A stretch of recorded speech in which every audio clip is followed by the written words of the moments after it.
To new business. New business item number 1 is consider applicants for city council. And just to kind of summarize how we got to this point, Councilman Van Potter resigned. It's been, I believe, 3 weeks ago now. And following that resignation and letter, vacancy was advertised in print and social media. And with an application deadline of August 8th, 2022. There were 8 qualified electors that responded, and since that point, 2 have withdrawn their applications. And then tonight, then, we will be interviewing the 6 remaining applicants. And the process will be in discussion on this. We can have discussion Okay. if you wish. The process is applicants are interviewed in alphabetical order by last name. The applicant will provide a 2-minute opening statement. The governing body will ask each applicant a standard set of questions, and they'll have 2 minutes to respond to each question. 1 or 2 follow-up questions from the council will be allowed, and then the applicant will provide a 1-minute closing statement. At the end of all of these, we will total our scores. We will rank them 1 through 6. The 3 lowest scores will move on to a final decision, and then we will vote again on those final 3, or those top 3. If there is a majority decision of first choice, we will move directly to that choice after the first round. So, that being said, is there any discussion? Yes. Okay. So last time we went through and everything you just said we would still be doing, but we did the 2-minute opening statement, the questions, and the closing statement all as a package. And then we did it for the next person and the next person. To me, since we're trying to be transparent, fair, and equitable, you wouldn't have them do everything at once, because now the second person or 5th person gets to hear everything the first person said. So I think we should do, the applicant can do a 2-minute opening statement. You still start in the order that is presented, but everybody does their opening statement. Then we move to number 2, and we get the standard set of questions, and everybody gets those questions, and we keep rotating down. Do we rotate after each question? And we could rotate people through as well. So the starting person on the very first one is the first person by last name, and then that would be the last person. Number 2 in the queue starts the next one, and so on. All right. Or there's another possibility here. We could sequester the other candidates. That's not allowed, That is not allowed. Why not? because then we would no longer be having an open meeting. We would be denying those people access to a public open meeting. That's, We discussed that one. Oh, you're right. We talked about that. So we can't sequester. I personally think we followed, the last 2 appointments, we followed what we've done. I think it's the last minute to change it up, whether it's fair or not. The only way I would consider it is if all 6 candidates agreed to what the change was. Of course. I don't think that was a. I agree with Mark, and I think that's how we used to do it way back when, pre-COVID. But I think in this situation, getting people up and down so much is a lot, and we've already explained to them what the process is going to be. So to change it last minute, then I would say in the future, though, maybe we should look at this and Yes. change it before we have another opening. I disagree that we told anybody that you'd have to do 1, 2, 3, 4 in a row. Didn't this go out to everybody? Yes, but where does it say in there that you have to do 1, 2, 3, 4, and then the next person goes? That's my point. Plus, why would somebody be doing their closing statement before somebody else does an opening statement? It just seems. My choice would leave it as we did the last 2. At this moment, since it's right before we're gonna do the process. Steve, any thoughts? My thoughts are that this provides an unfair situation for the first person, and it provides an unfair situation for the last person. And I think we brought that up the last time we had this set of interviews. Is that the person it biases the process. It may, but then we should have seek to change the process 3 weeks ago, not at 7:15 the night of the process, or whatever time it is. That would be my argument. We brought it up last time, and this isn't a documented piece of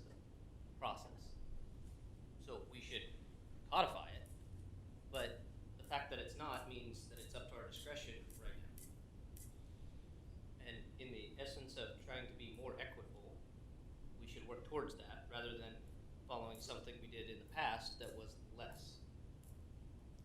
City Attorney, do you have any comment? No, I'm just looking at the governing body rules and procedure now. It really, and I am at page 7. I really don't see that it specifies. All it says is, and this is at the bottom. I'm sorry, page 6. It's page 7. Can't call.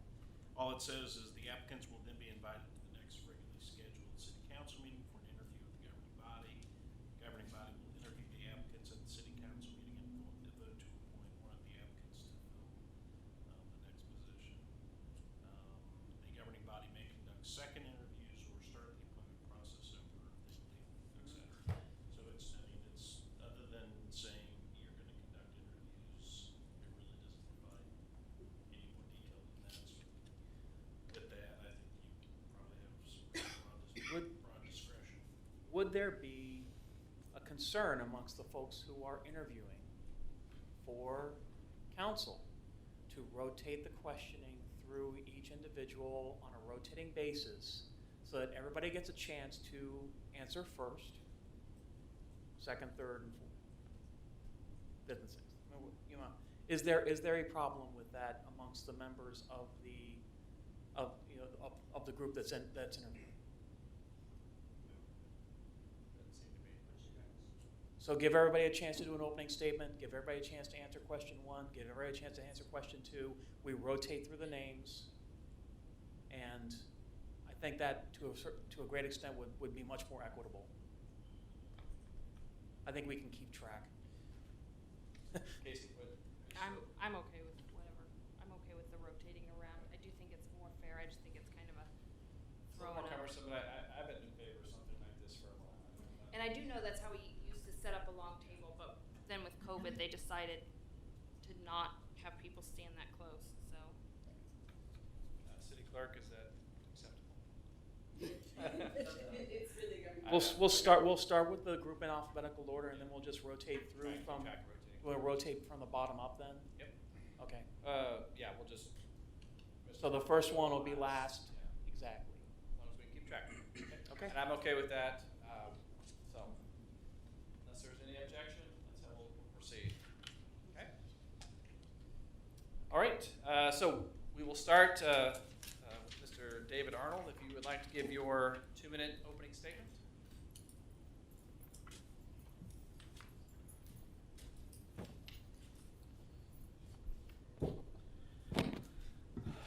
So before I get started, I just have a simple question. I was here in December for the same thing. Do we want to go through this same thing, or could we just stray away, ask questions, and go that route? We've gotta go through the process. So we gotta go through the same thing, huh? Yes. All right. Well, pretty much not much has changed since December. My name is David Arnold. My wife and I moved here 2012. We didn't really have any intentions on leaving. We didn't have an intention on staying, but yet here we are. We now have 2 kids here, one of which is enrolled in Sunflower.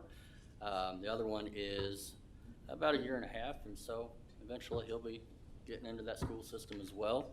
Bought our second house here, so we've got our footprint here. We're here to stay. Open up small business as well, so that kind of ties me to being here as well. It's a little bit harder to just uproot and leave when you've got a lot of commitments here in town. I mean, other than that, the business is kind of a evening, afternoon type thing, in the weekends and whatnot. I work full time up in Kansas City, and then so I commute back and forth. But you know, I stay active. Just got into coaching soccer with the kids, so I'll keep my opinions to myself. It's great fun at times. But yeah, I mean, really, that's me. I've been here for a while. I'm gonna be here for a while. So that's what I got for you. Thank you, David. Thanks, David.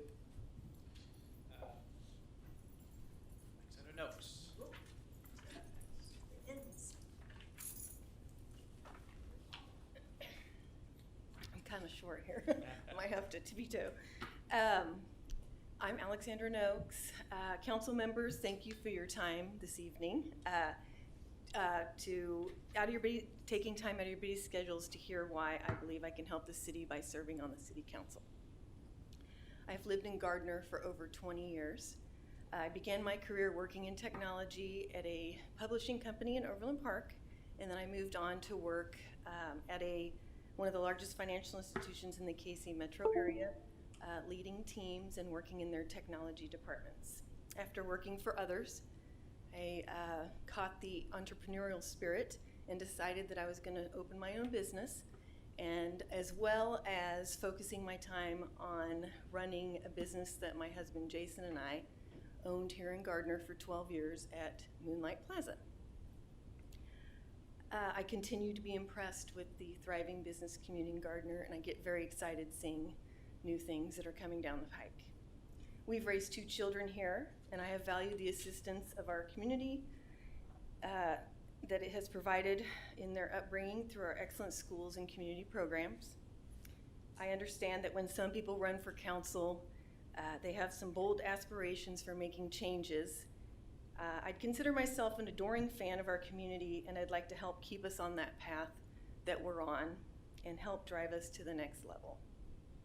I believe in having strong public safety, and that city leadership is critical to keeping this a priority. I also believe in investing in public works and city's infrastructure and roads. I am also a strong proponent of having strong parks and rec program. As a council member, I would work closely with our neighbors to understand their needs and help represent their interests as we embark working together to help our city and reach the next level. Thank you. Thank you. You.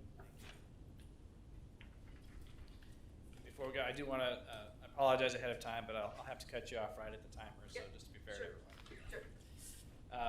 Okay, our next candidate, Adam Sentoyo, is that correct? Yes, that's correct.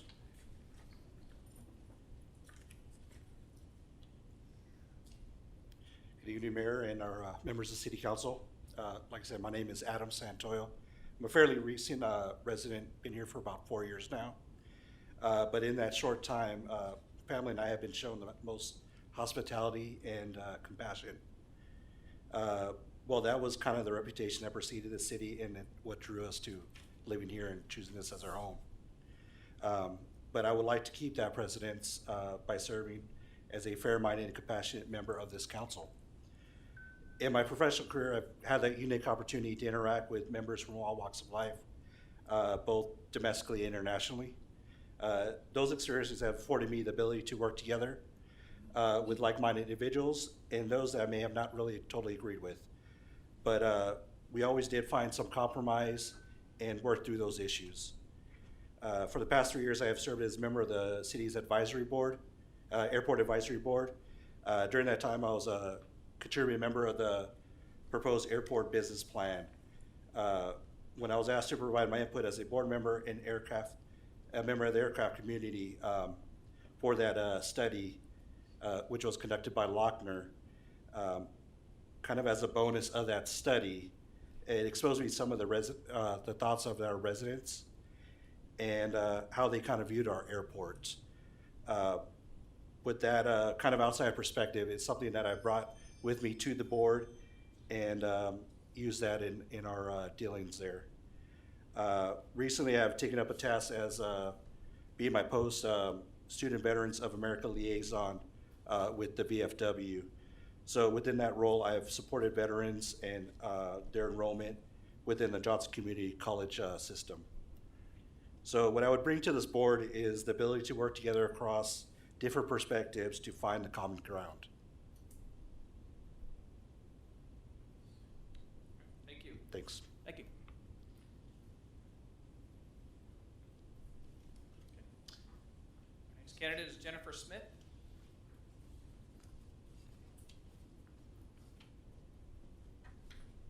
Standing here so I can see everybody. Good evening, and thank you, members of the council, for this opportunity to openly interview for the vacancy position. My name is Jennifer Smith. I was born in Gardner, Kansas in 1969. Not a lot of us lifers are still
Thanks, Jennifer.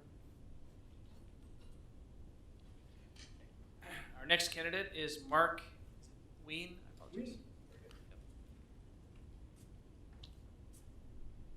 All right. Good evening, and thank you, Mayor, and the members of the City Council for this opportunity.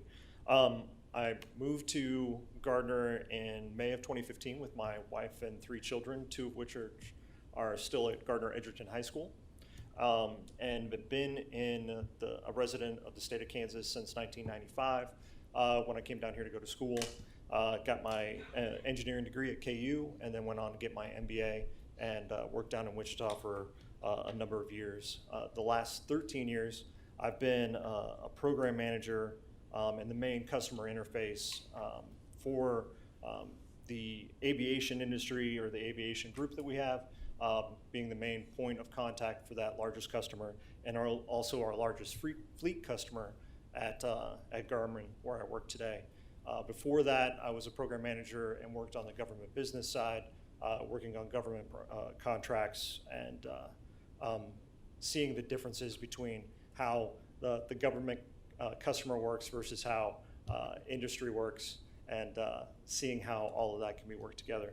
I look forward to the opportunity to serve this city in the short time that I've been here, and not as long as others, to really see how much I love this city and to see it grow and to be an exciting part of the larger Kansas City area. So, thank you. Thank you, Mark. Thanks, Mark.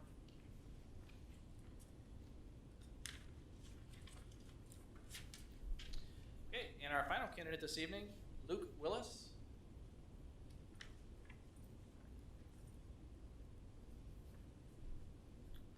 Good evening, City Council. My name is Luke Willis. I lived in Gardner for 2 years, so I believe I'm the junior member of this group, but I love Gardner just as much as they do, I hope.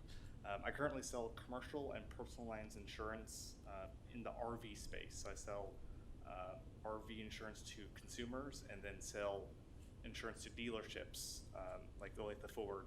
We're trying to win them one. But selling insurance is very cut and dry. The premium is what it is. The benefits are what it is. But there are so many soft skills that you have to negotiate and really convey some bad news to clients, especially when the premium's very high, or they've been declined, or they can't get insurance anywhere else besides some pretty bad markets. And so the skills that I've learned, especially those soft skills, will be a benefit if I'm appointed to the City Council. Not everyone's going to agree with our decisions or the council's decisions.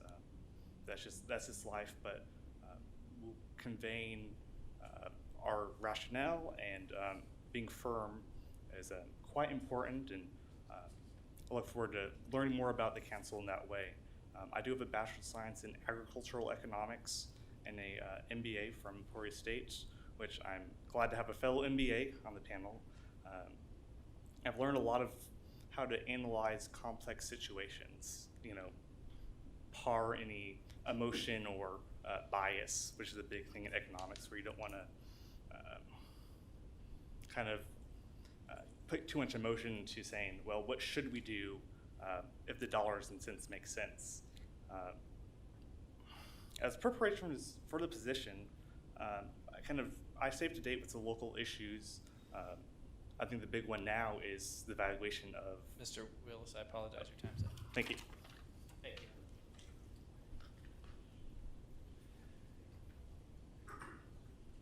Okay, so per our updated policy, we will start with candidate questions, and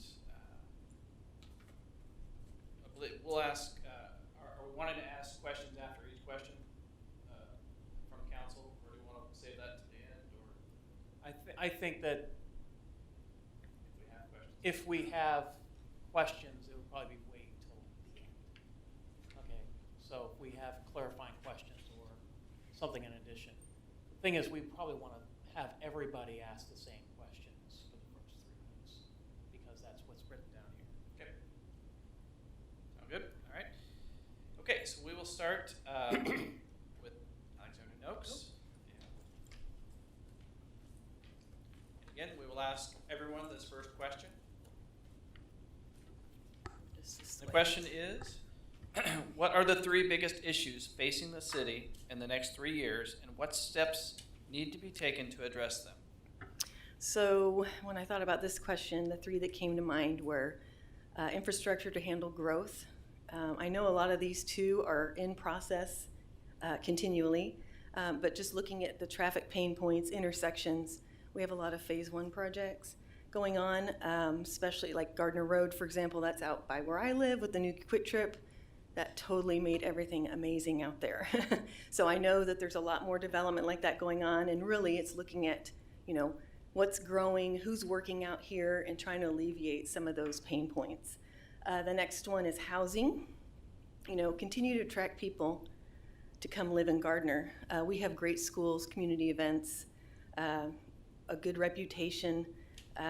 We want people to move here and just have different opportunities for people, kind of in the housing ladder, what I call it.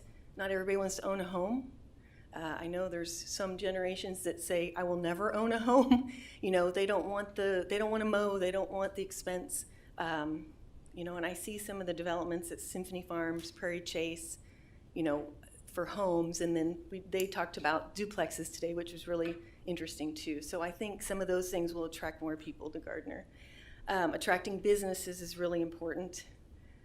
Business friendly, providing incentives if necessary. I know we have a strong chamber that supports businesses. When we had our business in Gardner, they were great. And continually looking at the balance of businesses to population. For example, right now we have a lot of food trucks in town, and that just shows that we have a lot of demand for food. There's huge lines at like the Japanese trucks now every night. And so, you know, just looking at some of those things and trying to get people to come out here and open businesses for our growing population. Thank you. Thank you very much. Adam Sentoyo. Again, I'll ask the question. What are the 3 biggest issues facing the city in the next 3 years, and what steps need to be taken to address them? The 3 that I identified were, one is balancing responsible growth while keeping our small town charm that did attract a lot of us to here or kept us here. So that balance includes, because I know we are a pretty fast growing community, but something that we still need to balance is the kind of wanting to respect those wishes, those residents who don't want to keep, prefer a more rural setting with growing our community and attracting kind of more businesses that we have. Another thing I identified was the traffic congestion, little kind of personal thing that affects me kind of every day is when I drop off my kids. My daughter goes to Grand Star Elementary, then I have to drop my son off at daycare.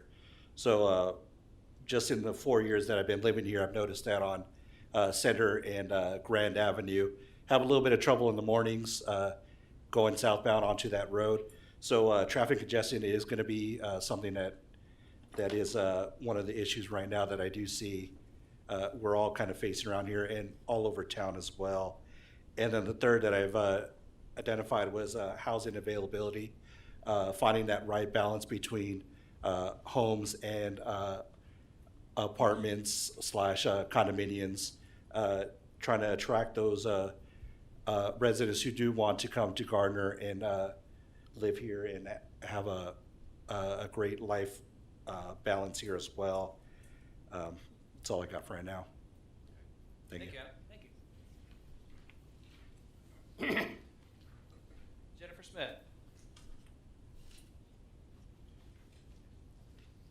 What are the 3 biggest issues facing the city in the next 3 years, and what steps need to be taken to address them? Limiting this to 2 minutes for a lot of us is kind of hard.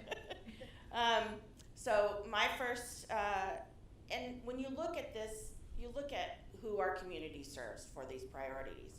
And of course, I'm going to bring up the more inclusive community. This means involving key stakeholders in the process of our Parks and Rec, which we are already establishing and doing.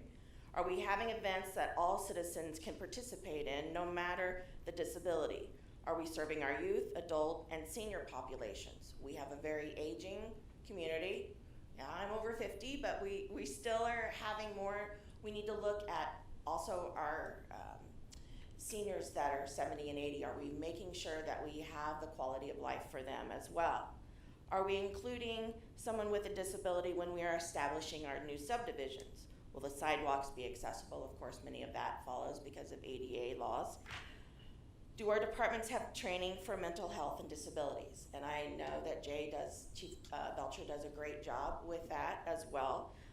And making sure that we are established for emergency preparedness to handle a disaster and where to house our loved ones, such as the elderly and those with disabilities. These things all can be done with training and stakeholder involvement.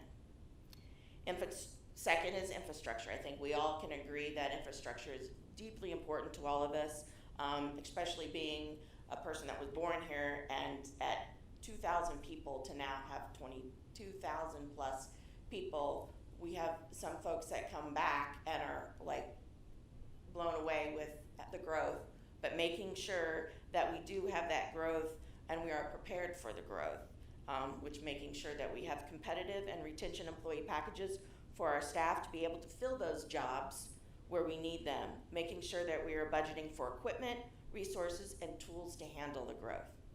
And Ms. third Smith, is I'm sorry. quality of Time. life. Okay, see, I told you. So. It is hard. It goes fast. It goes. Now you're just talking fast. Mark Ween? And again, the question, what are the 3 biggest issues facing the city in the next 3 years?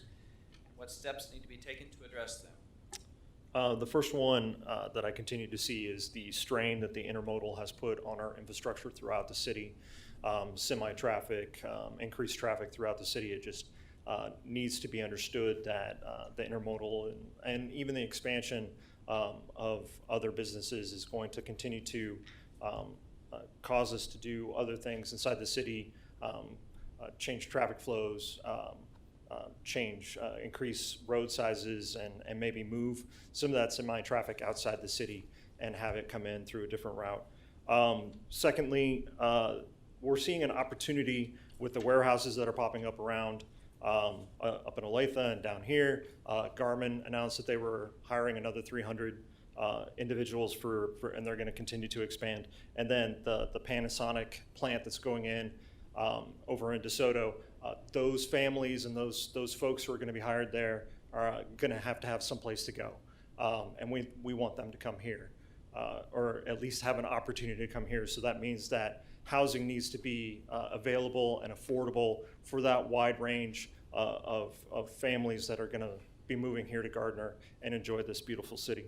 And then finally, just uncontrolled growth. We want to be aware that growth for growth's sake in the city is not maybe the best idea. We want to make sure that it's the right fit for this city, for the folks in the city, and understand if it's going to expand and make life better throughout the city here in Gardner. Thank you. Thank you.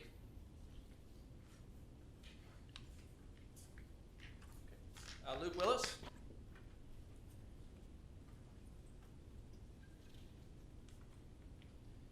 Luke, what are the 3 biggest issues facing the city in the next 3 years, and what steps need to be taken to address them? The first one identified was keeping up with the growth. We have to increase the city services proportional to not only the population growth, but the size growth of the physical city. That entails hiring the best and the brightest city employees, police officers, road workers, tree trimmers, will all be necessary to keep up with the growth we've seen. More importantly, and under that thing is understand the needs of the city. I think a survey of the citizens, especially new citizens to the east and to the south, would help us understand that. Secondly, back in 2008 when the Great Recession happened, municipal governments were not doing very well due to the decreased tax base, lower spending. So I think that's a major issue for the city going forward. We have to practice strong fiscal responsibility, and unfortunately, there's not really a solution. We can't really change the economy. So just weathering the storm and practicing strong financial management, all while increasing the tax base currently where we're growing. Thirdly, the competing interests of the city. I think we're all excited about the new Panda Express that's going in. As I think we're painfully aware, warehouses, intermodal, more corporate type developments might be a sticking point for some Gardner citizens who enjoy the rural, the family style that we've kind of grown in Gardner. So we have to keep Gardner very business friendly, so we have jobs and we have money to take home at night, but keeping the family kind of environment. Thank you. Thanks, Luke. And Mr. David Arnold.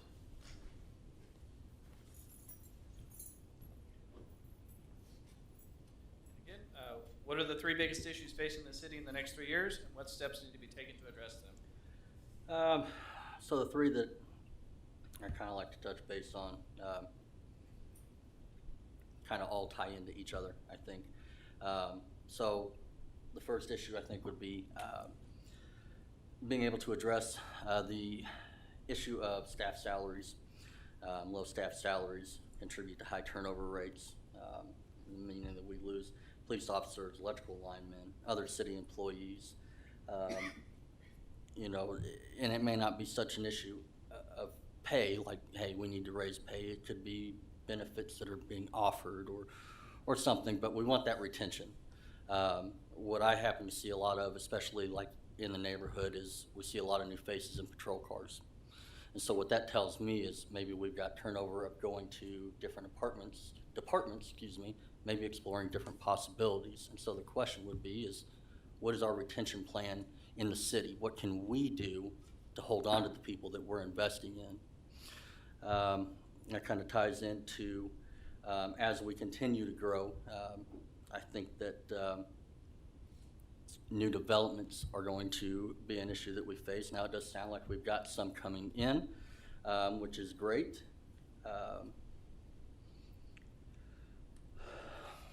It sounds like we have a lot of commercial and a lot of retail that's trying to come as well, but we need to remember that we need a lot of residential to come in as well. Sorry, I'm losing my place here. So I don't know exactly what the issues are that would cause, certain developers, certain builders to not come into the city, but I think it would be something worth exploring as to why do we have a lot of builders in the Johnson County area not coming to Gardner when they're all around us. The third issue definitely ties into that is going to be... Mr. Arnold, time's up. All right, thanks. Thank you. Okay, the next question. Sorry. Oh, we didn't decide to ask.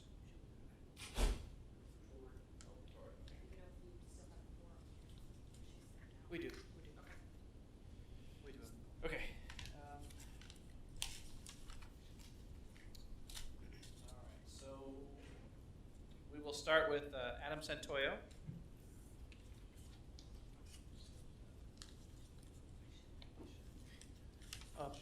Point of order on the quorum.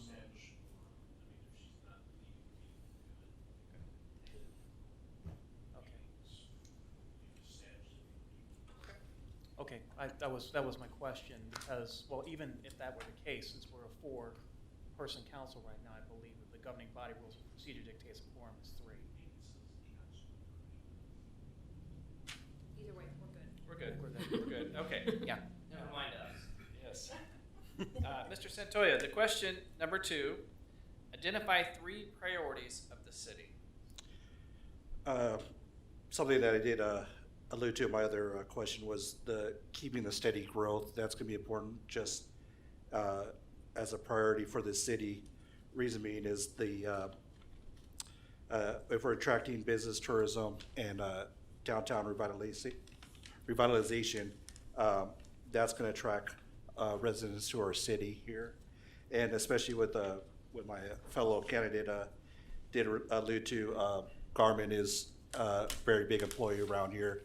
along with the proposed Panasonic plant and also the intermodal.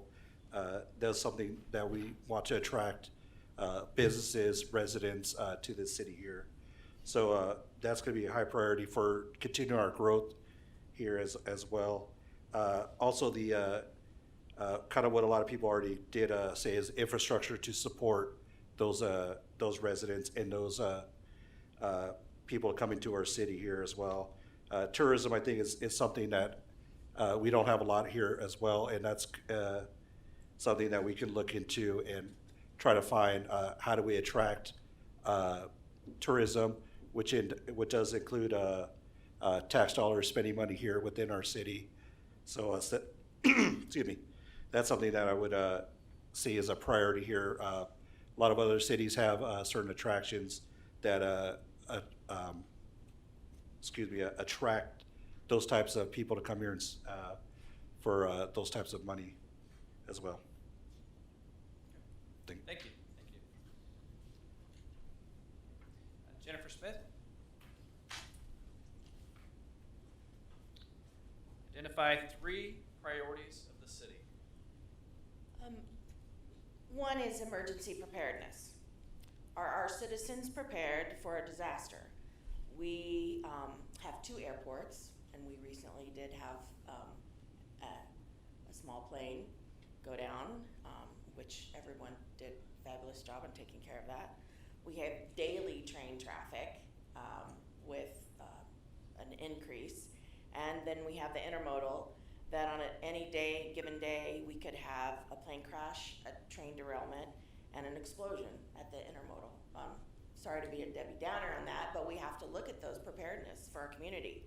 I know our emergency response teams are very prepared for many of that, but are our citizens prepared for that? I know we've had training in the past. I'd really love for us to be able to bring that in again and really make sure our community is prepared for all of these issues.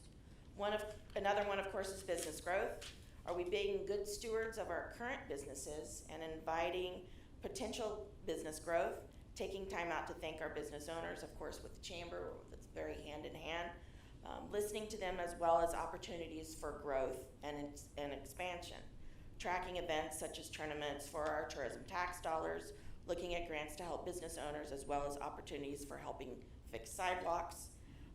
This is also going to be a part of the quality of life where we find grants and to help fix crumbling sidewalks.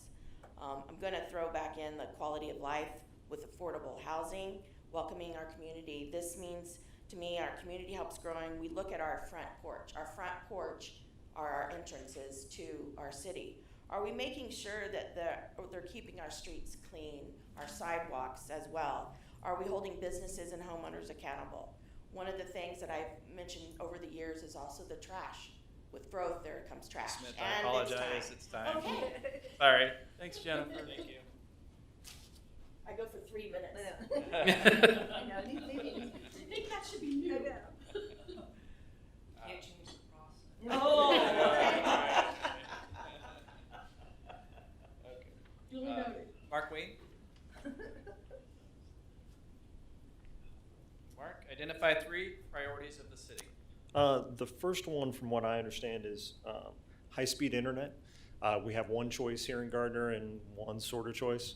And as we all saw during the pandemic, people started working from home, and people are going to continue to work from home, and they need a reliable internet and high-speed internet at that to be able to continue to do their job and be someplace that they want to live and work here in Gardner. Secondly, we have plenty of empty storefronts. The CenturyLink building is still empty. You can see across the street here, we have empty storefronts that have been there for a while. We need to fill those places. We need to fill them with family-owned local businesses that want to be here in Gardner. We're going to see other businesses leave here in downtown that I think will be important for us to put more small businesses in there.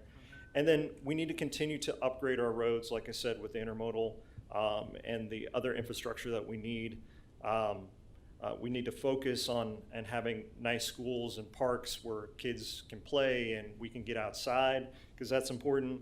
Expand the greenway, and then continue to bring in talent to the city. to serve the city, to work for the city. We need the best and the brightest to be here to continue to allow this city to grow. Thank you. Thank you, Mark. Luke Willis.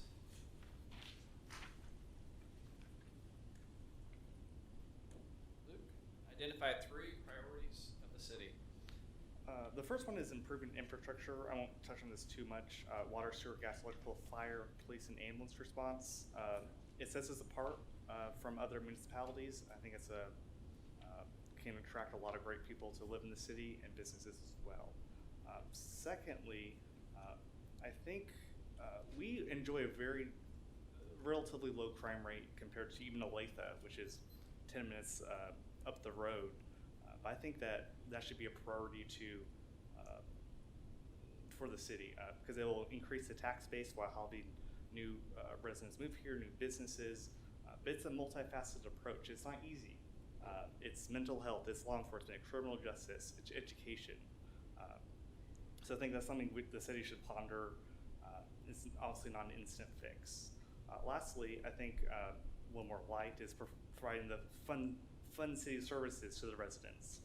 The 4th of July event, fantastic event. We saw the fireworks from our house. They're beautiful. I think that really enriches our community. It attracts new residents, new businesses, because it does create that kind of family environment that Gardner is trying to strike between obviously business and kind of the family environment. Some of the barbecue competition, the beer, wine, and spirits festival that's held at the new park.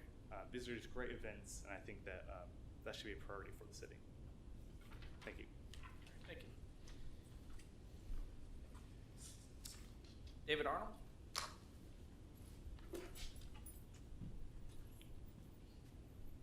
David, identify 3 priorities of the city. So the first 2 I've already spoke about, staff pay, incentives, in an attempt to help retain the employees that we're currently investing in. Community growth, which is going to be through your residential. The last thing that I would mention is something that I didn't have time to touch on there in the last bit, but as far as infrastructure goes, and I know it's been touched on repeatedly here, but it is one thing that I feel as we continue to grow and as we continue to develop, not only do we want to pay attention to the infrastructure around those new developments, we can't forget that we've already got current infrastructure that is in dire need of some help.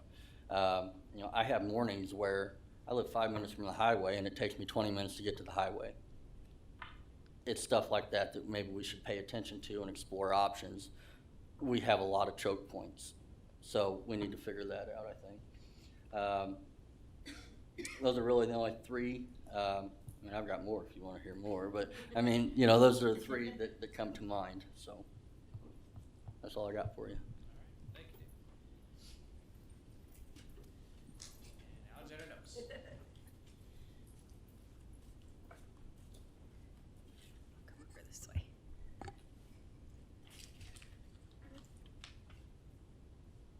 Are you going to ask the question? Or Oh, do I'm I sorry. just go? I apologize. I didn't know if I was supposed to start. No, I apologize. Identify 3 priorities of the city. Okay, so the 3 priorities for me were downtown development. I know that there were plans a few years ago that Gardner come up with. The most successful cities have a central location for the community to gather, eat, shop, and have fun. If you look around Johnson County, downtown Olathe, Lenexa City Center, the Iron District in North Kansas City, all those places, downtown Overland Park, there's always a focal point, a library, a park, something, and then everybody walks around, and it's a really great feeling. And I really feel that a strong downtown keeps that small town feel that people talk about here. Safety. Gardner is a safe community. People come here because it's quiet and you feel comfortable. I want to make sure that funding for public safety is at the forefront of the city. As the city continues to grow, my family went on vacation this summer, And we called the Gardner Police Department, and they had a program where they come and watch your house, and they come to your house every day and look around and everything. And so we felt really, really comfortable. And so I think it'd be great. A lot of people don't even know that. And I didn't know that either, and I think I saw it online somewhere, and I was like, ooh, let's do that. And it just made you feel good, right? You're not there for a couple weeks, and you feel comfortable. Sense of community and inclusion. As the city grows, it's important to provide events and services that will provide residents with a sense of community. I think some people have already mentioned we have citywide garage sale, 4th of July, farmers market, barbecue competition, food truck days, concerts. They had a float and movie day at the pool evening, Christmas in the park. I think a good example is that when the fair was canceled, everybody was upset with the construction, because it was something that they looked forward to every year. It was like the close of the summer. But I think it's important to keep those events and keep doing more of those. Thank you. Thank you. Mm-hmm.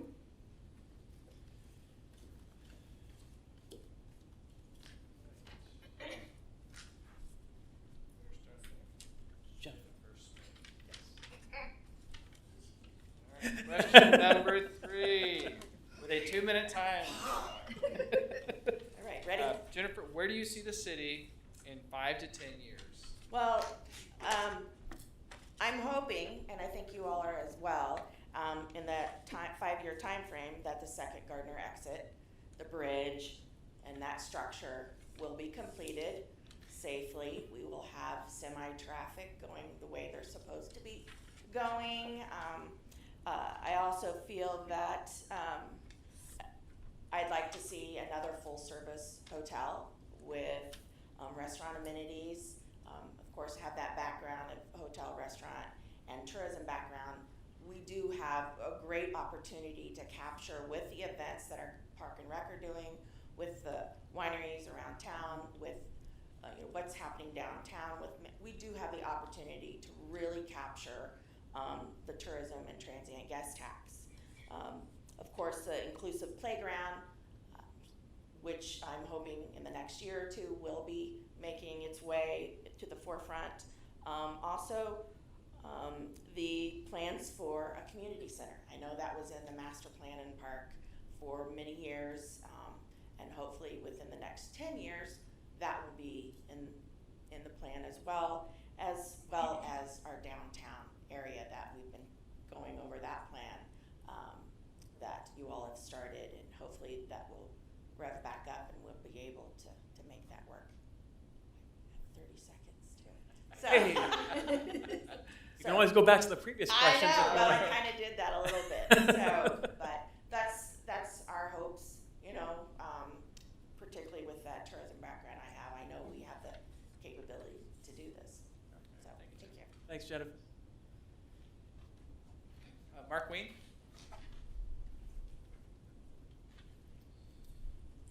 Mark, where do you see the city in 5 to 10 years?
technologies will be great.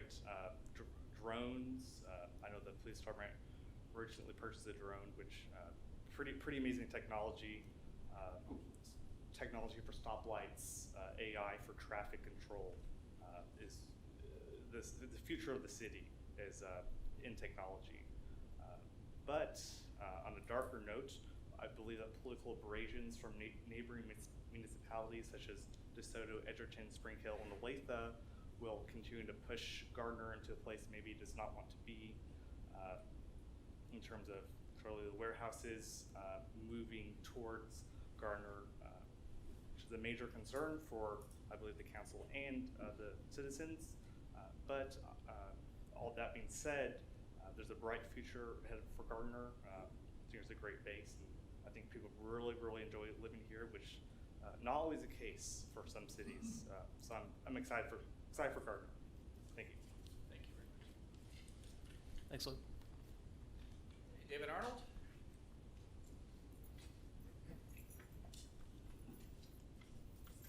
David, where do you see the city in 5 to 10 years? Well, so the city's gonna grow one way or the other. All right, a lot of people talk about the small town feel. Eventually, Gardner's gonna get to that place where that's a feeling of the past. We're going to expand, so the question is going to be, how are we going to expand? What's important to the city of Gardner? I think that with proper planning, with the proper partnerships, the city can move forward and ensure that the correct neighborhoods, the correct commercial accessories, retail options are going to be there to be able to provide for a good expansion. You know, of course, with that expansion, I also see that, you know, you're going to have increasing needs in different city departments. You know, law enforcement would have to increase as well, because if you expand, you'll need that. So I think that over the course of the next 5 to 10 years, I think it's probably most important to get an idea of how do we want to grow and do everything that we can to ensure that we are following that path that's going to please for everybody. Thank you. Thank you, David. Alexander Notes? Is this the closing? No, this is question number 3.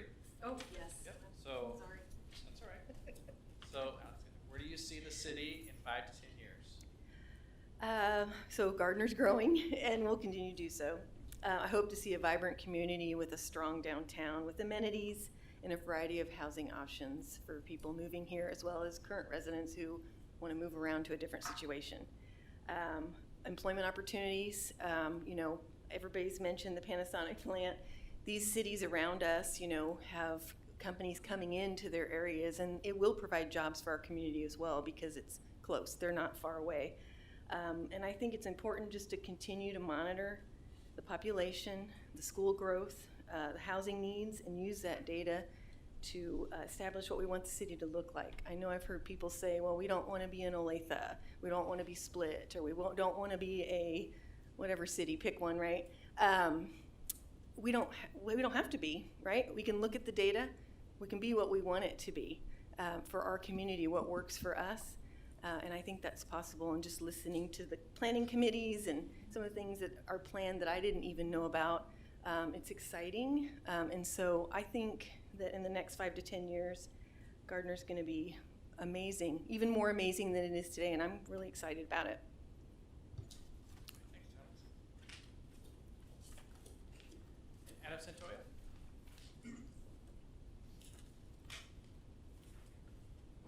Adam, where do you see the city in 5 to 10 years? Kind of looked at some numbers from our 2020 census that came up on our population, where we were from 2010 to 2020. So we've grown exponentially. We're right at that 23,000 mark, where we're right on the verge of becoming a first-class city, where I'm not aware of everything that entails, but I know there's some things that are as far as the city has to do to accommodate that. But we are growing, so we do have one of the highest growth rates in the county and top 5 in the state, which I think is pretty amazing. But mostly due to that urban sprawl and value of housing here that Gardner does provide. That's not really seen in Johnson County. So I do see more residents coming to the city. I do see that along with business growth coming into our city here.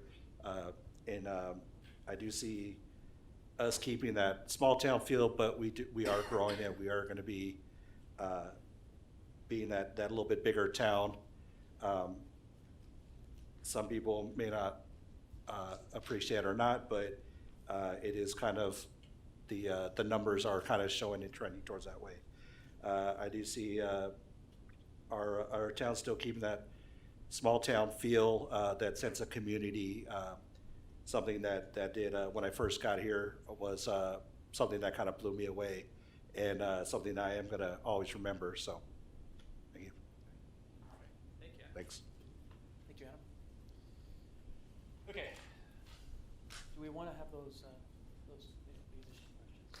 Yeah, I think so. I think now would be the appropriate time. If there are a few questions. Yes. And did you want to ask these again? Did you want to ask the same question to everyone? Yes, I'm going to ask the same question to everyone, okay? Because I want everyone to have the opportunity to answer this question, okay? So, yeah, Yeah. we'll start with Mark Wee. We're going to start with Mark, yes. Diane first. Okay. Mr. Ween, thank you for putting your hat in the ring on this. I know it's probably a little stressful too on top of everything else, but I do appreciate your time. I would like you to please respond to this following statement, okay? I would consider mill levy increases or other tax increases such as sales or transient guest tax increases to provide services and amenities to our residents and to improve staff pay and incentives to keep our city's talent base. Please let me know if you agree or disagree with that statement and why or why not. Can you just state it one more time? Yes. I would consider mill levy increases or property tax, all right, or other tax increases such as sales or transient guest taxes to provide services and amenities to our residents and to improve staff pay and incentives to keep our city's talent base.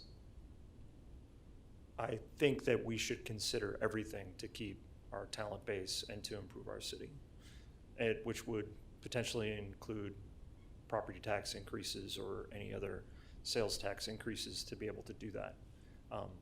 And I think that it should be considered at the point in time which it's presented. Okay, thank you. Thank you. Mark? Oh, no, Yeah.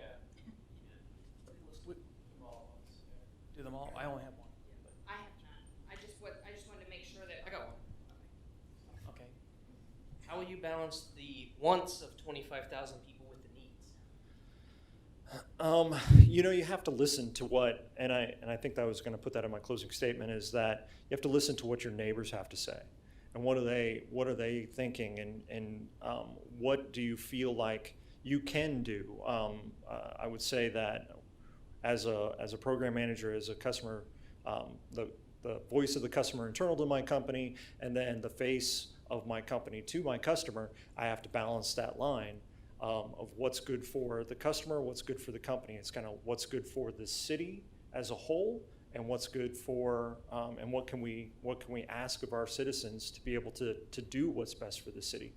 I think that all this takes time and thought, and why we shouldn't jump into doing it as quickly as possible just to say we did it, that kind of thing. I won't leave unless does anybody else have another question? We put you through the ringer, asked lots of questions, et cetera. What one thing that we haven't asked, or what one ability or attribute that you possess that would make you good for the open city council seat? I can't speak for the rest of the candidates that are here. I feel like, and maybe this goes into, I'm an engineer, which means I'm pragmatic. I tend to not jump to conclusions. I tend to take time and come to a thoughtful conclusion to all of the advice I can, and take my time. And then finally, I don't have to have the best idea. I sometimes don't have the best idea, but I know when I've heard it. And I think that's important. Thank you. Last You two kinda- chance. You two kind of took my question. Oh, essentially. oops. In a different way, that's fine, so I don't have any further questions. So, thank you, thank you. Thank you, Mark. And so we will ask these 3 questions in order again, Mhm. Starting with Luke Willis. Yeah. Yeah. They've heard it. Mill levies, taxes, yeah. Okay. Write it down so they I know, right? All right. All right. You want to ask yours first? No, let's go same order. Same order? Okay. Okay, so I'd like you to respond to this statement, okay? I would consider mill levy increases, those are property tax increases, or other tax increases such as sales or transient guest taxes to provide services and amenities for our residents and to improve staff pay and incentives to keep our city's talent base. Could you please respond? Let me know whether you agree or disagree and why or why not. I would agree. I recently got our estimate of property taxes, which was, I guess, some legislative action, and I saw the line item for Gardner, and I said, that's a reasonable amount of money to pay for police, roads, the parks are well kept, and if we want to have that continue, the name of the game is the best and the brightest. So I would definitely would consider a increase in taxes to keep our awesome services. All right. Thank you. Mark? How will you balance the wants of 25,000 people with the needs? It's definitely the most challenging question of the 3. Going back to my one of my comments about having a survey for the city, I think it's difficult to kind of generalize 25,000 people because there's different socioeconomic, there's different cultures, there's different family types in the city, and so understanding their needs, which I would say are fairly consistent among all of us. We want good roads, we want good schools, we want to be safe, and the wants are much different than, you know, if I live north of the high school, maybe I really want a nice cornfield, but if I live in the middle, I want Grindhouse to be bigger. So definitely understanding with a survey would be my response to that. Okay, so my question is, what have you not mentioned in your questions or your answers, et cetera, that would make you the best ideal candidate for this open seat? Sure. Generally at work, we have a very collaborative environment. So I really enjoy that, appreciate that, and a part of that collaborative environment, and that kind of would be helpful for the council. For an example, if I have time, our boss, who's the principal, is technically the agent of record for all of our policies we write. He doesn't know a thing about insurance. Doesn't know, but he knows business. So you ask him a question and he can think through it in a business fashion, which is very helpful. So I think that kind of collaborative mindset is helpful for me. That's all. Thank you. Thank you. All right. Thank you. David Arnold.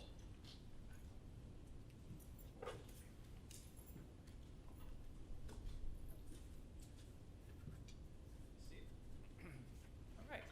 Mr. Arnold, how you doing? Being through the ringer. If you could just respond to the statement, and I will try to shorten it up a little bit. I would consider mill levy increases or other types of taxes, such as sales tax or hotel taxes, to provide services and amenities to our residents and to improve staff pay and incentives to keep our best and brightest. I would explore every other option available to me before I explored additional taxes. Not that I would just strictly say no. I can't wake up without being taxed. I know a lot of people feel the same way. I would explore every option available before I considered a tax. Okay, thank you. Mark? How will you balance the wants of 25,000 people with the needs? depends on what the wants and what the needs are. Mhm. You know, do you want to park your car in your front yard? I mean, I think that you're going to have a lot of different opinions, no matter how you go about that. The question is what is a realistic want and what is a realistic need?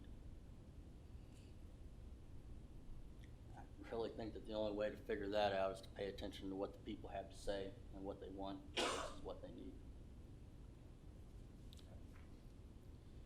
Okay, David, what one thing that you haven't mentioned would make you the best candidate for this open seat? Well, for the last year, I've been in a company, let me kind of backtrack there. For the last 5 years prior to that, I worked with a civil engineering company. So a lot of planning, residential plot planning, commercial plot planning. So I understand the whole kind of thing that's going on there. Ended up leaving there and now work at a company who takes those engineered plans, converts them into models, sends them out to do the dirt work and to actually do the development. So I've kind of got a rounded understanding of the whole process instead of just the one process. And I believe that that could be an asset to, as issues come up with helping the city grow and being able to kind of look at these things and understand what the plans are and what I'm looking at. Thank you, David. Alexander Notes?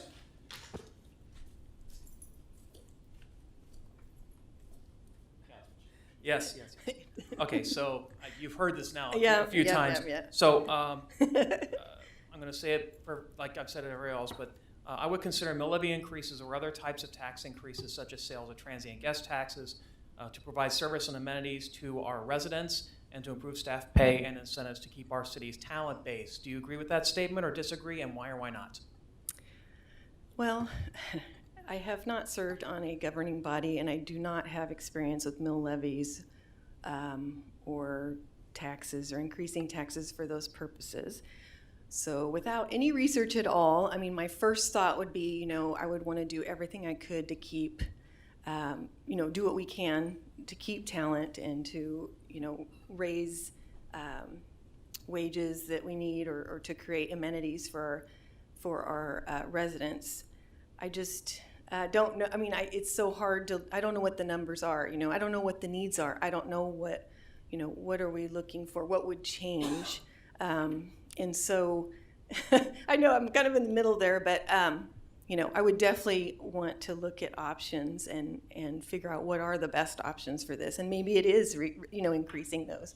Maybe it is increasing those taxes, but I like to see, I like to see the impact in the numbers. That's fair. So I don't know if that. Very good, thank you.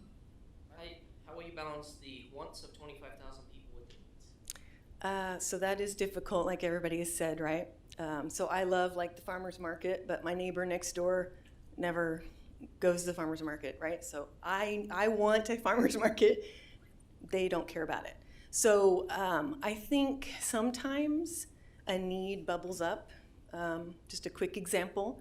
When my kids were in elementary school, Moonlight Elementary, Grand Star wasn't built yet. They had trailers in the playground. And so my son had to go to school in the trailer every morning. That's where they had their third grade class, and they have to walk back and forth because the school was so full. All the elementary schools were just, so that was so obvious, right? That is a need. We have to do something. And that isn't always the case. So sometimes I think we just are gonna have to look at where we are, what's happening, what are the projects, what phases are we in? Does one phase cause something else to happen? And just kind of look at that stuff and figure out what we need. Okay, what's one thing that you haven't mentioned during this interview process that would make you be the ideal candidate? So if for anyone that knows me, I like to research, I like to learn all the time, even if I've been doing something for years. I've lived in Gardner for 20 years. I'm constantly looking at what's going on. I don't even know everything that's going on, but I'm always looking and trying to see what's happening. Even in my own business right now, I'm always implementing new technologies, learning about new things, trying to stretch myself to incorporate other things that I may not know about, so that I can do a better job. Thank you. Mhm. Actually, Adam. Sentoyo. Trying to steal his minutes. Hello, Adam. Hello. If you could respond to the following statement. I would consider mill levy increases or other tax increases such as sales or transient guest, which is hotel tax, to provide services and amenities to our residents and to improve staff pay and incentives to keep our city's talent base. Do you agree with that statement or disagree, and why or why not? First, I will look and try to see if there's any where we could be more efficient with our current budget that we do work with. I am not opposed to increasing taxes to provide for those services, but it's kind of almost a last resort. I know a lot of us are dealing with inflation right now, and the dollar is a little bit harder, so we got to look at and see what the impact that's going to be for our residents as well. Like a lot of people, I did look at our tax increases that came for I own a home, so I did look at that, and part of the things I was trying to research and look into this as well, because it's something I'm not really too all familiar with, but it is something that does affect us, so I do want to research that. I've looked into this and try to see where my money's going with, and things that I've noticed being a resident here. I'm a Southern California transplant, where I kind of felt where my taxes weren't going into services and needs that we're needing. I do feel that here within the state, and especially this county, and of course down to the city, that I do see improvements on the roads that are here. I do see the infrastructure that is being built around us as well. So I'm not totally opposed to it, but it's something that I would be looking as a last resort. So more so, I would look more into where we could be more efficient with our current budget. Okay, great, thank you. How will you balance the wants of 25,000 people with the needs? Kind of like a lot of people did say, everybody does come from different backgrounds, different perspectives, so we do need to see and look what their needs are. And try to see here.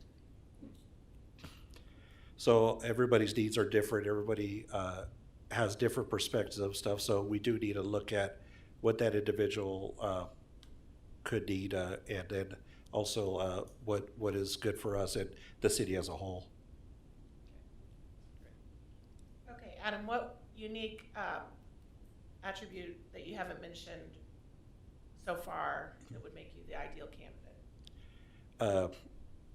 Well, I come from a maintenance background, aircraft maintenance, so my thought process is very mechanical. I am, with my current position right now, employer, I teach and instruct, so I am constantly working with engineers, different people, different backgrounds, people across the board. So it's something that I'm able to collaborate, and I do like to research a lot, so I'm constantly into manuals, I'm constantly into literature, trying to better myself, trying to better what I provide to my customers and things of that nature. Another thing that did mention is I was working overseas for a long while, so where that came is learning from different cultures and different backgrounds. So learning how to be more, kind of be a little bit more, how do I say, excuse me. So I've worked with the different cultures and stuff, so I've learned a lot from them, and I've learned how to deal with people that are different than myself. And with that kind of knowledge, I've used that to everyday life right now. So things that I've did my, sorry, kind of on the spot here too, but so with that knowledge that I've learned, I've used in my dealings every day right now, whether it's with my work or individual people that I'm living with right now. Thank you, Adam. Thanks. Okay. Appreciate it. And Jennifer Smith.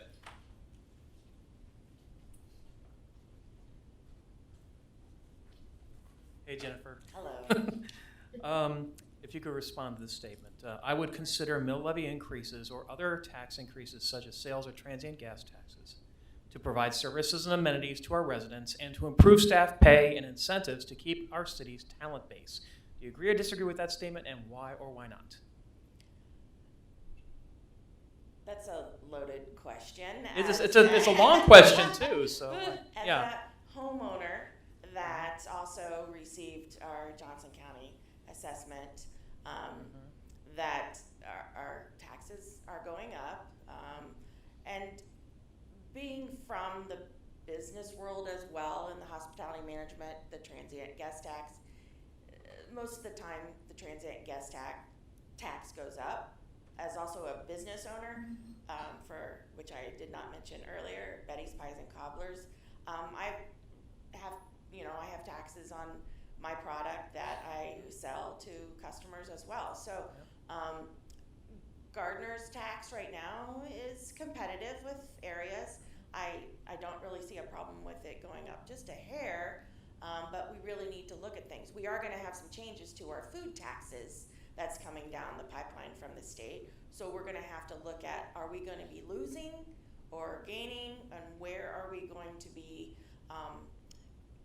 getting the funding to, for our services that we have.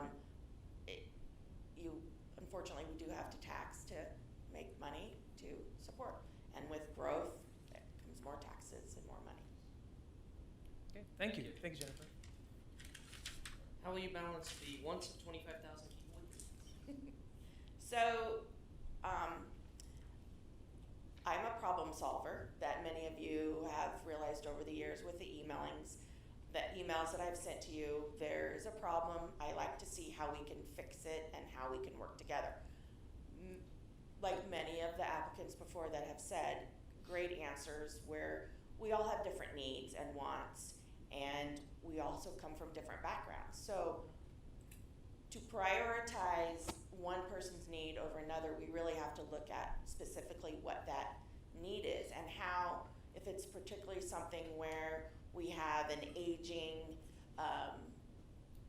loved one that really needs help with their yard or things like that, do we go ahead and send a codes letter to them and tax them to get it fixed, or do we know that, hey, we've got some volunteer programs that we could come in and help you with that?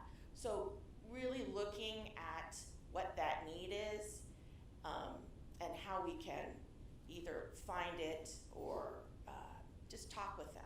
I know over the years I have sent many emails about situations, and they've all been, it took 5 years to get accommodations for the Independence Day and the fireworks, but we did it. It may not happen overnight, but if you problem solve and work, it can happen.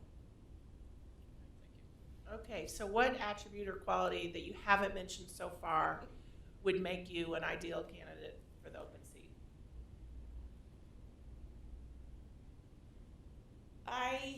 Like I have said, that I'd like to help solve problems. I am my mother's child, where it was always making everyone feel welcome in our community, making everyone feel wanted, listening. Many times it's very hard for us to stop and listen. We're go, go, go. We need to stop, take a breath, and listen to what our community is looking at and how we can utilize our resources that we have here locally, at a state level, regionally, to help our community. I have many of those contacts. I have contacts that we've used in our ADA committee. So being able to branch out and look at what is needed and what we can do to help. I love my town, and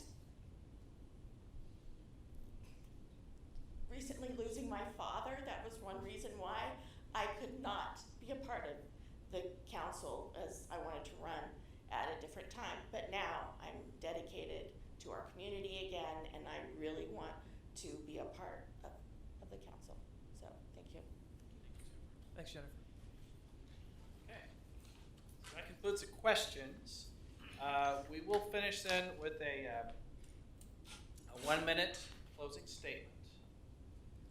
And I believe we're starting with Luke Willis. Oh, there we go. Okay.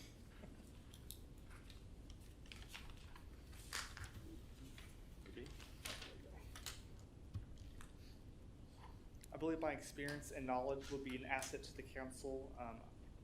My master's degree in business administration, my bachelor's of science in agricultural economics. Not that book learning is everything, but it's something. I believe that Gardner has a bright future ahead, and I'm personally excited not to only live in Gardner just to experience it, but also the opportunity to be a guide in its growth and development. The skills I've learned and developed, the course of being an insurance professional, the soft skills, the hard skills, negotiating, telling people bad news, combined with my education, would make me an asset. I would like to thank the council for the opportunity, and looking forward to see what you guys come out with this. Thanks so much. Thank you, Luke. Thank you, Luke. David Arnold.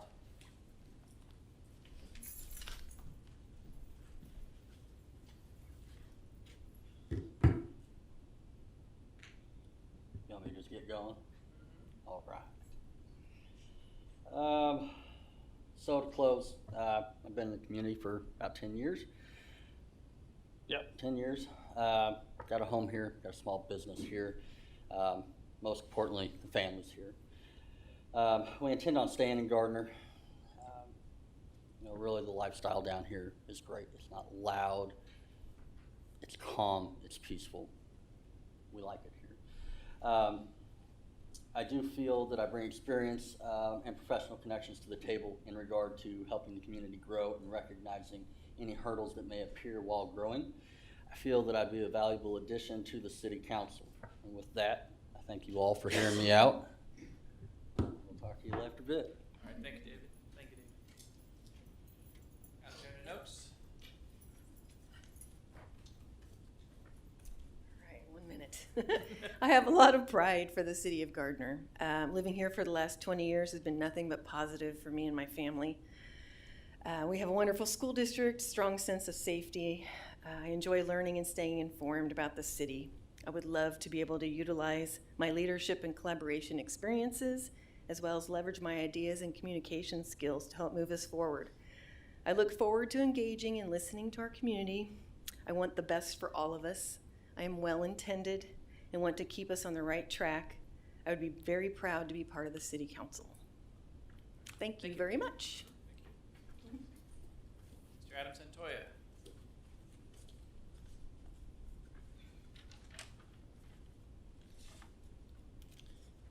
First, I would like to thank you for this unique opportunity. Gardner is my home, so like everyone here, I want to see us thrive and be a better city. I come with no personal agenda, so as a council member, I'll be committed to listening to all the residents. I will assess both sides of every issue and draw my own conclusions based on that information presented. I'm gonna leave with a quote because I'm a quote person, but this is from an unknown author, and it states, volunteering is the ultimate exercise in democracy. You vote in elections once a year, but when you volunteer, you vote every day about the community you want to live in. Thank you. Jennifer Smith.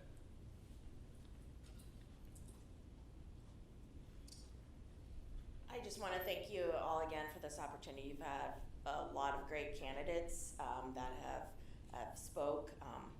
I feel that I am a great candidate for this situation because of my community spirit, the involvement that I am in the community, the connections that I have. I'm a lifer as well, and I am also a quote person. Many years ago when my children were diagnosed, the quote that was said was, "If not me, then who?" So if it's not me doing it, then who is doing it? And making sure that we have the best folks leading our community, and I feel that I would be one of the great candidates to do that. So thank you very much. Thanks, Jennifer.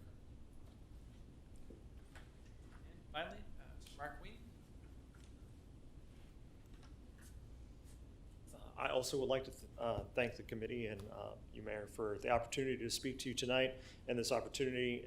It's been an interesting procedure. I think it's great. And I was thinking about how I grew up in a city of the same size back in Nebraska where I grew up, but it didn't feel like Gardner.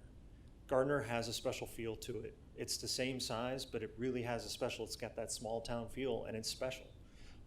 It's home now for me and my family, and I want to be a part of making it the best that it can possibly be.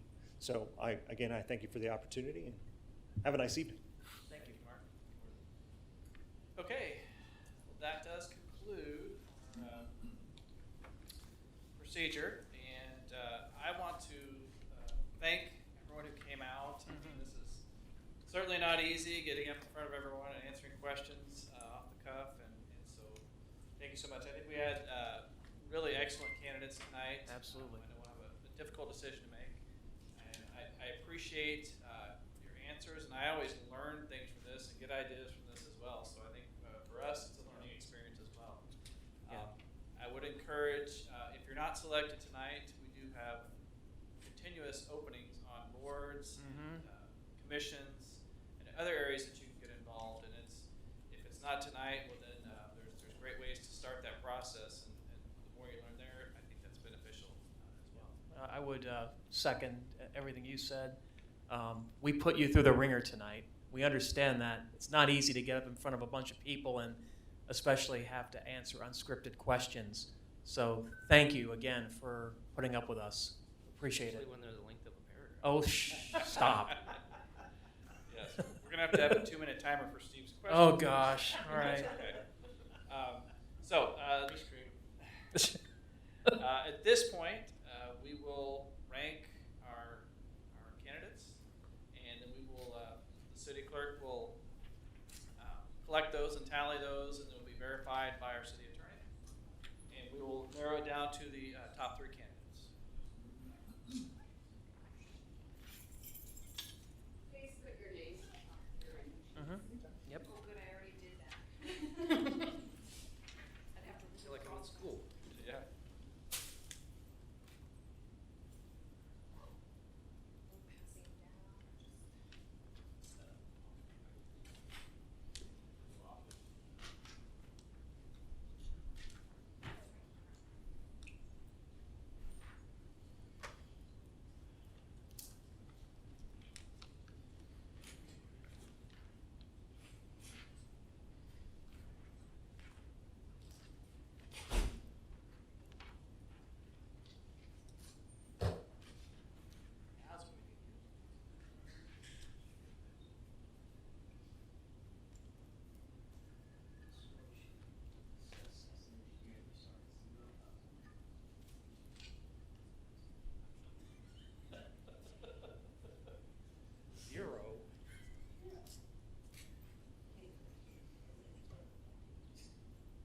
You rank them. You don't rank them at 0.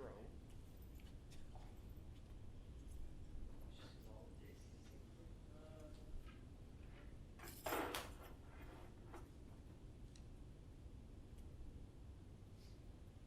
start with machine language. Those are 0s and 1s. That's it. So, that don't work too well. One question is less than your time. I want to give you a cookie, but I realize how to do a cookie. Are you want versus me? My neighbor said I should bring pie. Oh, yeah. That's good. We're not above bribery. No, just kidding. Strike that from the record. Lynn's like, oh my gosh, someone said that. Luckily, my pen is dying.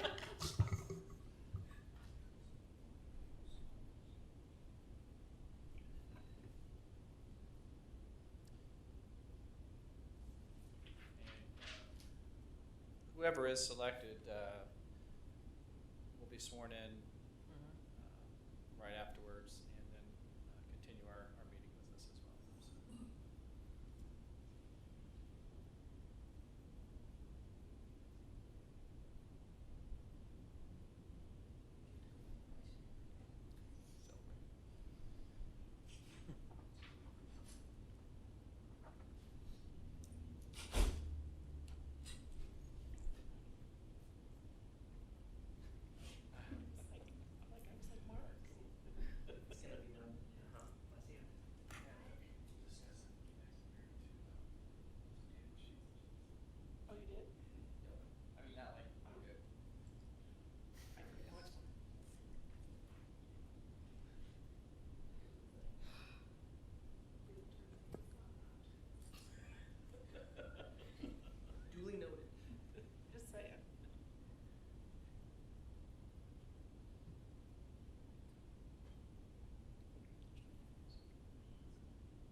I think we might end up with like royalty issues there, yeah.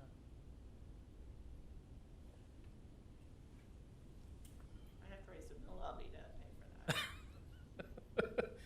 Just take it out of my, Why are we not using it? out of my stipend. Hey.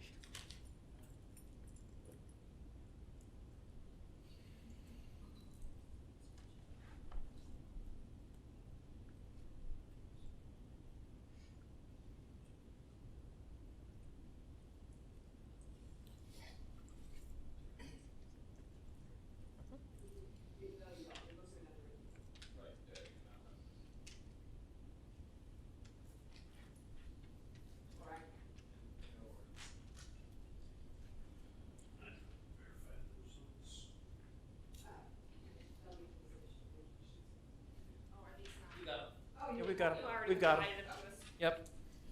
You anticipated that we weren't gonna come up with one. We got it every time.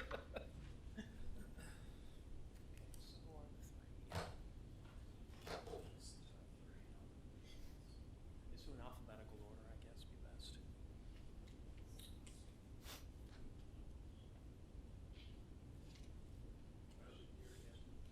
Yeah, Well- she had already given us. Mm-hmm. We just have to fill in the names. Hey, Ryan. Mayor, I have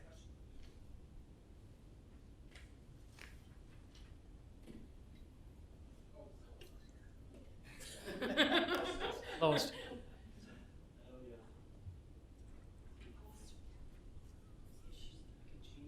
Do we have a tie for third?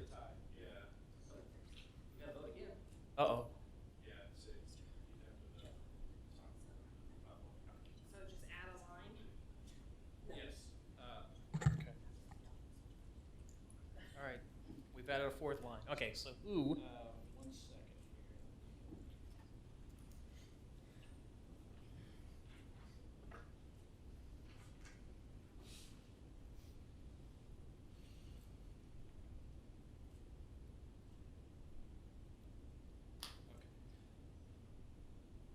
Alphabetical? Yes, Okay. so there was a tie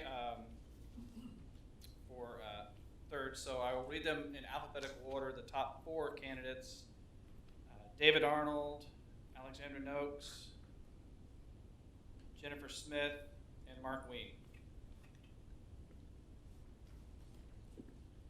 So we will tally those 4.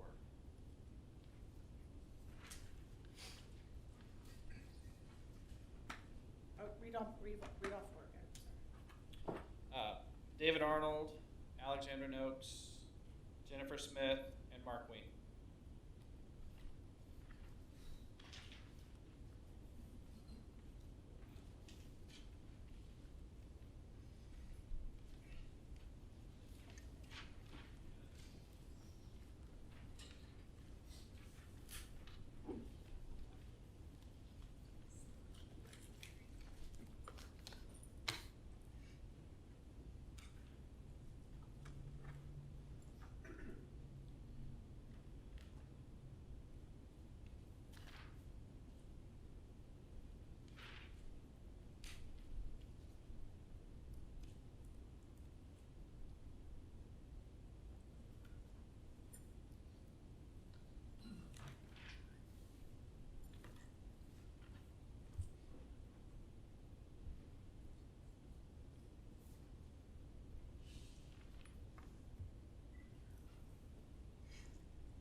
on this thing, it just says the thing you handed out says the lowest number is the top candidate. Yeah. Yep. That is true. Yeah. That is correct.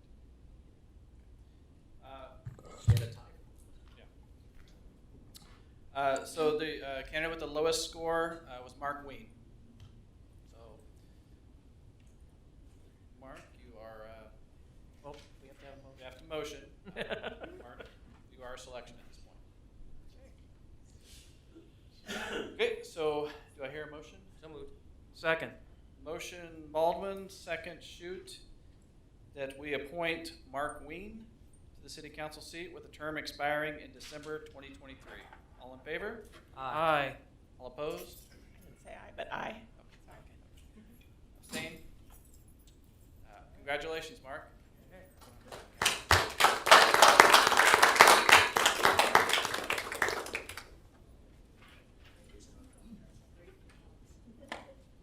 Thank you, everyone. Thank you again. I appreciate Yes, everyone's absolutely. time.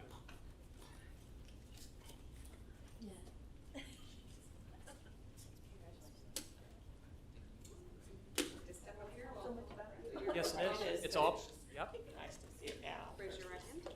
Oh, well. I right here. state your name, I, Mark Ween, do solemnly swear do solemnly swear, that I will support the Constitution of the United States, will, say it one more time, that I will support the Constitution of the United States that I will support the Constitution of the United States and the Constitution of the State of Kansas, and the Constitution of the State of Kansas, and faithfully discharge the duties and faithfully discharge the duties as council member as council member for the city of Gardner, Kansas. for the city of Gardner, Kansas. So help me God. So help me God.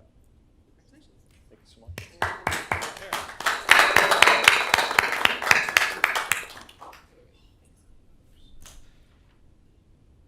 I didn't know he was left-handed.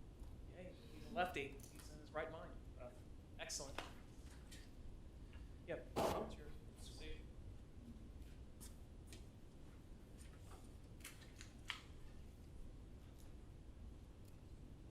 Alrighty. Right?